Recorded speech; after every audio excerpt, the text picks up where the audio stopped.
दोस्तों welcome to my channel mister classes. DDU Gorakhpur university के BEd first semester का जो आपका 21 फरवरी को एग्जाम है, जो आपका पेपर कोड 102 है यानी नॉलेज एंड करिकुलम। तो इसके जो है 40 महत्वपूर्ण क्वेश्चन इस वीडियो में हम लोग बहुविकल्पी के देखने वाले हैं, जो आपके एग्जाम को देखते हुए इंपॉर्टेंट है। और मैं आप लोग बता दूं कि ये आपका ज़्यादातर इसमें क्वेश्चन आपके पाठ्यक्रम से संबंधित है। ठीक है, जो आपके प्रीवियस ईयर क्वेश्चन उठा के देखेंगे तो पाठ्यक्रम के 2 से 3 क्वेश्चन आपके क्वेश्चन पूछे गए थे, तो इसलिए ये वीडियो इंपॉर्टेंट रहने वाला है। और जितने भी कथन इसमें दिए हुए भी गए हैं आप सभी याद कर लीजिएगा। और एक बात और मैं आप लोगों को बता दूं कि आप लोग अगर बुक हुआ सीरीज हुआ पढ़ते उससे पढ़ते समय आप बोर हो जाते हैं, तो जितने भी मॉडल पेपर अपलोड किए गए हमारे चैनल पे उसको आप खाना बनाते समय या कुछ भी करते समय आप लोग उसको ज़रूर देख लें। ठीक है, खाना खाते समय जो भी काम कर रहे हैं उसको जितने भी मॉडल पेपर अपलोड किए गए हैं सब देखें। तो चलिए हम लोग देख लेते हैं। जो आपका पहला क्वेश्चन दिया हुआ है यहाँ पे कि पहला क्वेश्चन है कि पाठ्यक्रम निर्माण के मुख्य आधारों में शामिल नहीं है, तो क्या नहीं शामिल है? दार्शनिक आधार, सामाजिक आधार, मनोवैज्ञानिक आधार या जैविक आधार। तो ये आपके दार्शनिक, सामाजिक, मनोवैज्ञानिक ये सभी शामिल हैं, लेकिन जो आपका जैविक आधार है नहीं शामिल है। अगला क्वेश्चन, क्वेश्चन नंबर 2 देख लेते हैं। 2 नंबर दिया कि पाठ्यचर्या विकास में विश्वविद्यालयों की भूमिका है, व्यवहारिक है, क्रियात्मक है। अगला क्वेश्चन सॉरी आपका ऑप्शन दिया है कि अ और ब दोनों सही है, इनमें से कोई नहीं। तो जो आपका पाठ्यचर्या विकास में विश्वविद्यालय की जो भूमिका है आपका व्यवहारिक और क्रियात्मक दोनों है, तो ऑप्शन नंबर जो स है सही होगा। क्वेश्चन नंबर 3 देख लेते हैं। मैं इसको छोटा कर देता हूँ। ठीक है, और यहाँ पे देख सकते हैं क्वेश्चन नंबर 3 दिया हुआ है कि पाठ्यचर्या के संबंध में अध्यात्म जगत की तुलना में भौतिक जगत की जो अधिक महत्व दिया गया है, तो किसमें? आदर्शवाद में कि प्रकृतिवाद में, अस्तित्ववाद में या प्रत्ययवाद में? तो भौतिक जगत को अधिक महत्व किसमें दिया गया? प्रकृतिकवाद में। अगर आध्यात्म जगत में किसको महत्व ज़्यादा दिया गया तो आदर्शवाद में। ठीक है, अगला क्वेश्चन, क्वेश्चन नंबर 4 दिया है कि आपका पाठ्यचर्या निर्माण हेतु शिक्षा के उद्देश्य क्या है? शारीरिक विकास करना, मानसिक विकास करना, सामाजिक विकास करना या उपयुक्त सभी? तो पाठ्यचर्या निर्माण हेतु शिक्षा का उद्देश्य क्या होता है? शारीरिक, मानसिक और सामाजिक सबका विकास करना। 5 नंबर दिया कि खेलकूद और व्यवसाय का समुचित प्रबंध होना चाहिए, जिससे कि बालक की शारीरिक शक्तियों का खेल का विकास हो और वे स्वस्थ बनेंगे। यह जो कथन है तो इम्पोर्टेंट कथन है। यह किसका है? रूसो का है, रेवेन का है, अरस्तु का है, हॉल का है। तो यह कथन आपका रूसो का है, ऑप्शन नंबर अ है जो सही होगा। क्वेश्चन नंबर हम लोग 6 देख लेते हैं कि स्वास्थ्य के बिना जीवन नहीं है। ठीक है, स्वास्थ्य के बिना जीवन नहीं है, अपितु स्फूर्तिहीनता तथा वेदना ही दिशा है और मृत्यु का प्रतिरूप है। तो यह कथन किसका है? तो यह कथन आपका जो करेक्ट आंसर हो जाएगा आपका ऑप्शन नंबर अ, ब्लूम का। क्वेश्चन नंबर अगला देख लेते हैं, 7वां नंबर कि स्वस्थ शरीर में ही स्वस्थ मस्तिष्क होता है। तो ये कथन तो आप लोगों को पता होगा किसका है? आपका अरस्तु का है। अगला देख लेते हैं, 8 नंबर दिया हुआ है कि विविध वस्तुओं का संग्रह और उपयोग की शिक्षा मिलती है कहाँ पे? आपके समाचार पत्रों में, रेडियो से, संग्रहालय से, स्काउट गाइड से। तो विविध वस्तुओं का जो संग्रह कहाँ से मिलता है? विविध वस्तुओं का संग्रह जो आपका संग्रहालय से मिलता है, ऑप्शन नंबर स सही होगा। 9 नंबर दिया है कि दर्शन और शिक्षा एक ही सिक्का के पहलू कह सकते हैं, दो पक्ष है या पहलू हैं। तो यह जो कथन है किसका है? एडम्स, रॉस, रस्क, आपका ब्रूबकर। तो इसका जो करेक्ट आंसर हो जाएगा आपका रॉस, ऑप्शन नंबर ब जो है सही होगा। क्वेश्चन नंबर हम लोग अगला देख लेते हैं, 10 नंबर। 10 नंबर दिया हुआ है कि पाठ्यक्रम को मानव जाति के संपूर्ण ज्ञान तथा अनुभव का सार समझना चाहिए। यह कथन किसका है? तो पाठ्यक्रम को मानव जाति के संपूर्ण ज्ञान का सार समझना चाहिए, यह आपका करेक्ट आंसर हो जाएगा ऑप्शन नंबर अ, फ्रोवेल का। 11 नंबर दिया कि पाठ्यक्रम में वे सभी क्रियाएं सम्मिलित हैं जिनका हम शिक्षा के उद्देश्य की प्राप्ति हेतु विद्यालय में उपयोग करते हैं। तो यह कथन किसका है? तो इसका जो करेक्ट आंसर हो जाएगा ऑप्शन नंबर अ, मुनरो का है।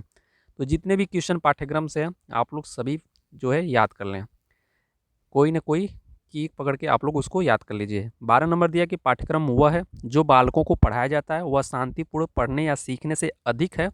इसमें उद्योग, व्यवसाय, ज्ञानोपार्जन, अभ्यास और क्रियाएं शामिल हैं। तो यह कथन जो है किसका है? ये आपका कथन हॉर्न का है, ऑप्शन नंबर स जो है सही होगा। क्वेश्चन नंबर हम लोग अगला देख लेते हैं। क्वेश्चन नंबर आपका जो अगला दिया हुआ है 13 नंबर कि भारत में सरकारी सेवाओं में नियुक्त हेतु किस वर्ष अंग्रेजी को अनिवार्य के विषय बनाया गया था? तो 1800 में, 1844, 1863, 1893 में। तो 1844 में बनाया गया था।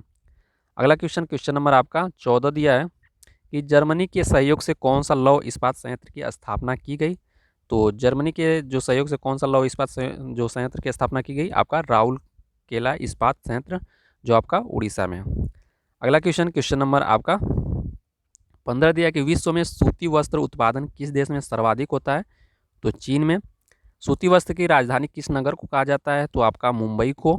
और अगला है 17 नंबर दिया कि पाठ्यक्रम में वे सभी वस्तुएं आती हैं जो बालकों के उनके माता पिता एवं शिक्षकों के जीवन से होकर गुजरती है। पाठ्यक्रम उन सभी चीज़ों से बनता है जो सीखने वाले को कार्य करने के घंटों से घेरे रहती है। वास्तव में पाठ्यक्रम को गतिमान वातावरण कहा जाता है। तो यह जो कथन है आपका किसका है? तो कैसवेल का है। अगला है कि पाठ्यक्रम का अर्थ रूढ़िवादी ढंग से पढ़ाए जाने वाले बौद्धिक विषयों से नहीं, परंतु उसके अंदर वे सभी क्रियाकलाप आ जाते हैं जो बालकों को कक्षा के बाहर तथा भीतर प्राप्त होते हैं। यह जो कथन है किसका है? माध्यमिक शिक्षा आयोग का, J.F. कर का, फिलिप H. हेल्कर का, या आपका पॉल हिस्ट का। तो यह आपका माध्यमिक शिक्षा आयोग का है। ऑप्शन नंबर अ है जो सही हो जाएगा। 19 दिया है, 19 हम लोग स्किप कर देते हैं, 20 देख लीजिए। 20 जो दिया है कि सीमेंट का आविष्कार कहाँ तथा कब हुआ? तो सीमेंट का आविष्कार कहाँ और कब हुआ? तो आपका इंग्लैंड में हुआ 1824 ईस्वी में। और उच्च उत्पादकता औद्योगिकरण की प्रक्रिया का अभिन्न अंग है तथा वे दोनों एक दूसरे के संबंध तथा प्रभावित होते हैं। यह जो कथन किसका है? तो यूजेन स्टेलो का है। अगला क्वेश्चन देख लेते हैं। क्वेश्चन नंबर आपका 22 नंबर दिया कि औद्योगिकीकरण द्वारा राष्ट्रीय आय में क्या होता है? वृद्धि होती है, कोई प्रभाव नहीं, स्थिरता, कमी। तो इसका जो करेक्ट आंसर हो जाए ऑप्शन नंबर अ, वृद्धि होती है। 23 नंबर दिया कि पाठ्यक्रम के अंतर्गत पाठ्यवस्तु शिक्षण विधियों तथा उद्देश्यों को सम्मिलित किया जाता है तथा इन क्रियाओं को कैसे आरंभ किया जाए, इन तीनों पक्षों की अंतःक्रिया को पाठ्यक्रम कहते हैं। यह जो कथन है किसका है? तो यह कथन आपका फिलिप एच टेलर का है। ऑप्शन नंबर अ है जो सही होगा। अगला देख लेते हैं 24 नंबर की प्रयोजनवादी शिक्षा का उद्देश्य है मूल्यों का निर्माण करना, बालक का विकास करना, सामाजिक कुशलता उत्पन्न करना, उपयुक्त सभी। तो इसका जो करेक्ट आंसर हो जाएगा ऑप्शन नंबर 10 है, उपयुक्त सभी। कि प्रयोजनवाद में पाठ्यक्रम को किन सिद्धांतों के माध्यम से समझा जा सकता है? शिक्षा में उपयोगिता के सिद्धांत, जीवन में बालक के अनुभव का सिद्धांत। तो स दिया है और ब दोनों, तो यही आपका सही होगा। उन सभी क्रियाओं का प्रारूप जिनके द्वारा छात्र शैक्षिक लक्ष्यों अथवा उद्देश्यों को प्राप्त कर लेते हैं, पाठ्यक्रम की संज्ञा दी जाती है। तो यह कथन किसका है? तो यह कथन आपका पॉल हिस्ट का है। अगला क्वेश्चन नंबर आपका 27 दिया कि पाठ्यक्रम में उद्देश्य शामिल हैं।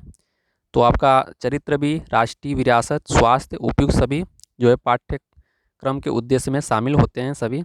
औद्योगिकीकरण मानवीय शक्ति की अपेक्षा मशीनी शक्ति पर बल देता है, कम अधिक बराबर उपयुक्त सभी।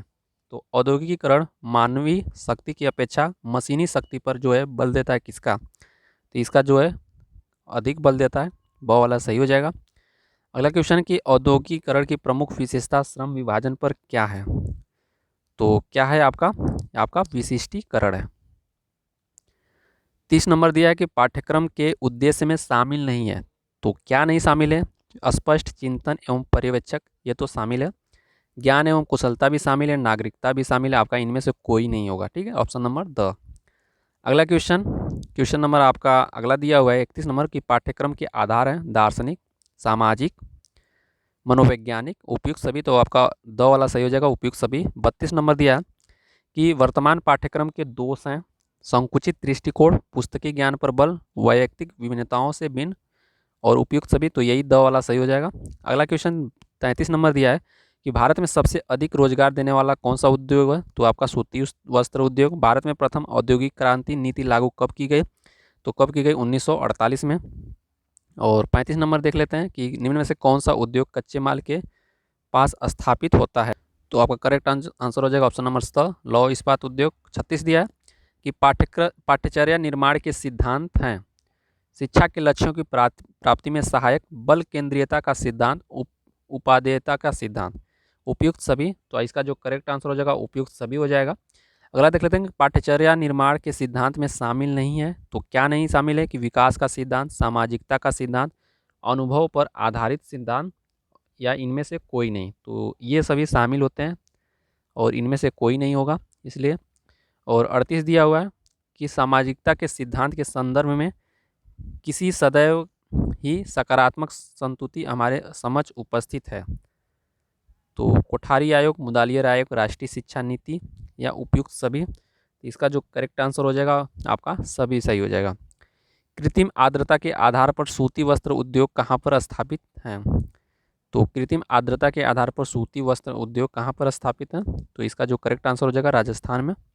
और अपने स्वास्थ्य के ध्यान रखिए क्योंकि इसके अवहेलना करने का आपको कोई अधिकार नहीं है। यदि आप ऐसा करते हैं तो अपने तथा दूसरे के लिए भार बन जाएंगे। यह कथन किसका है? तो यह कथन आपका हॉल का है। तो ये 40 क्वेश्चन आपके जो है इस वीडियो में कंप्लीट हुए और 40 क्वेश्चन में से आप लोगों ने कितना सही किया।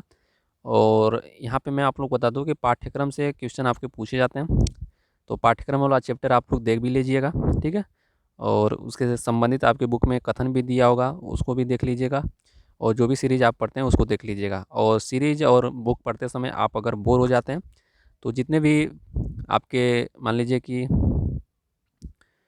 अपलोड किए गए हैं मॉडल पेपर, तो उसको देख लीजिएगा। और यहाँ पे देख सकते हैं, अब हम लोग अगली वीडियो में देखेंगे और जो भी मॉडल पेपर है। और ये आपका लास्ट यूनिट के सारे क्वेश्चन थे, जो आपकी 5वीं यूनिट है उसके संबंधित सारे क्वेश्चन थे। तो आशा करता हूँ आप लोगों को ये वीडियो पसंद आया होगा। अगर कोई भी डाउट रह जाता तो नीचे कमेंट बॉक्स में कमेंट करके पूछ सकते हैं। और बहुत सारे ऐसे भी छात्र हैं जो वीडियो तो देखते हैं लेकिन लाइक नहीं करते, तो लाइक तो ज़रूर कीजिए क्योंकि ये जो आपका वीडियो है बनाने में बहुत ही मेहनत लगता है। ये तो मान लीजिए आज पीडीएफ मैंने नहीं बनाया, ठीक है। ये मैंने क्योंकि मुझे आज टाइम नहीं था और पीडीएफ बनाने में काफ़ी मेहनत लगता है, तो इसलिए मैं कहना चाहूँगा कि सपोर्ट ज़रूर कीजिएगा लाइक और सब्सक्राइब करके। तो मिलेंगे हम लोग अगले वीडियो में। ओके दोस्तों, जय हिंद।